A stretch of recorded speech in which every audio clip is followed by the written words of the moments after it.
বটতলার একটি একটি দোয়ার গল্প। বটতলার দোয়া, লেখক মোহাম্মদ আবু রায়হান।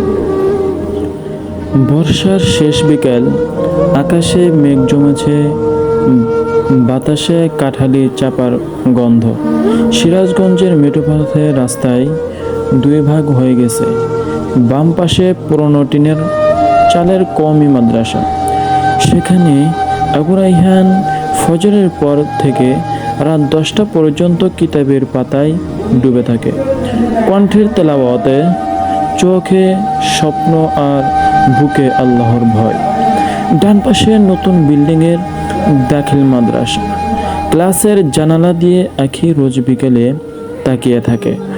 ওর হাতের তেজ মিশ্রিত বক্স, খাতায় কবিতার লাইন, আরম্ভনে একরাশ জিজ্ঞাসা। আঁখি পড়ে গেল। আঁখি পড়ে লেখে আর ভাবে, মানুষের মন কেন এত অস্থির। দুই মাদ্রাসার মাঝখানে একটি পুকুর, পুকুর পাড়ে একটা বড় বটগাছ। রায়হান আসরের পর কিতাব হাতে বটতলার বসে হাওয়া খায়। আঁখি ছুটির পর বান্ধবীদের সাথে পুকুর পাড় দিয়ে হেঁটে যায়।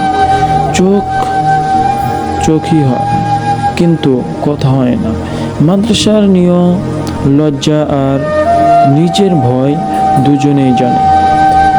ছোটবেলায় দাদা অনেক পাশাপাশি ছিল, তবুও না বলেও সব বলা হয়ে যায়। রায়হান ভাবে, মেয়েটার চোখে এমন মায়া কেন মায়া? ও কি আমার মতোই রাত জেগে দোয়া করে? আঁখি ভাবে, ছেলেটা এত গম্ভীর কেন? কিতাব ছাড়া কি ওর আর কোনো কিছুই নেই?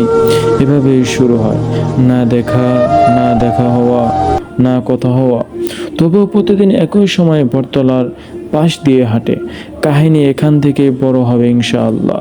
পরের পর্বে যে বৃষ্টির দিনের রায়হানের ছাতা, হারানো আঁখির চিরকুট, হুজুরের সন্দেহ আর দুই পরিবারের বাধা সত্ত্বেও তাদের মিলবে কিনা সেটা নির্ভর করবে।